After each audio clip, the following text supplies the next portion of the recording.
राधे राधे दोस्तों।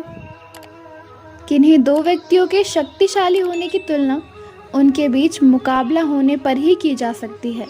ऐसे ही मूल देवों की तुलना का कोई कारण नहीं है, क्योंकि इनके बीच कोई मुकाबला नहीं है, बल्कि तीनों का कार्य क्षेत्र अलग अलग है। पौराणिक कथाओं में से केवल तर्कपूर्ण बातों को ध्यान में रखकर हम इसके परिचित चिन्हों और कथानकों से इनके कार्य क्षेत्र को समझ सकते हैं। पहले तो ये समझ लेना चाहिए कि ब्रह्मा, विष्णु और महेश केवल तीन व्यक्ति न होकर आदिकालीन मानव विकास की तीन परंपरा हैं। इसको अंग्रेजी के स्कूल ऑफ द थॉट जैसे समझ सकते हैं। अब पहले हम बात करते हैं महेश अर्थात शिव की। शिव के चारों ओर पशु पक्षी जीव जंतु हैं।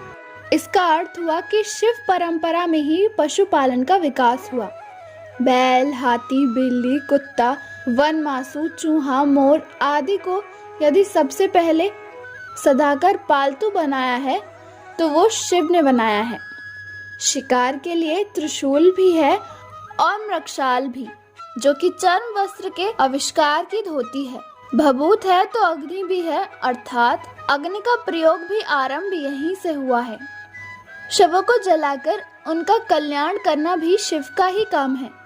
डमरू जैसे वाद्य यंत्र है, जबकि डर्म बीट से ही आदिवासी संदेश पहुंचाते हैं।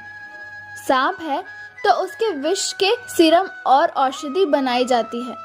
अपने गुणों की सहायता से गंगा को धरती पर लाने में सहयोग किया होगा। काशी जैसा नगर बसाया और फिर भी निवास पर्वत और निर्जन स्थानों पर है। ऐसा सब तो शूद्र ही कर सकता है। रुद्र का शुद्ध स्वरूप ही शुद्र है। अब ब्रह्मा की बात करते हैं।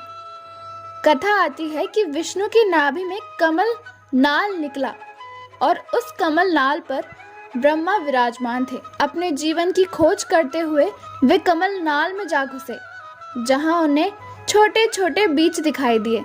ये कमल नाल वास्तव में जन्म नाल है, जो माता की नाभि से शिशु की नाभि को जोड़ता है, और जो बीज दिखाई दिया वे ही अनुवांशिक जीन्स है। इस तरह जीन्स को पहचान कर श्रेष्ठ मानव प्रजाति का विकास ब्रह्मा ने किया था। यही वह काल रहा होगा जब एक परिवार ने विवाह का निषेध कर दिया होगा। वेद और चतुर्दृष्टि रखने वाले ब्रह्मा हैं या ब्रह्मांड, आप ही तय कीजिए। विष्णु के हाथ में चक्र है, जो उद्योग, गति और विकास का परिचायक है। उद्योगपति के पास लक्ष्मी है और रत्नों के भंडार हैं, फिर भी समुद्र में घर है।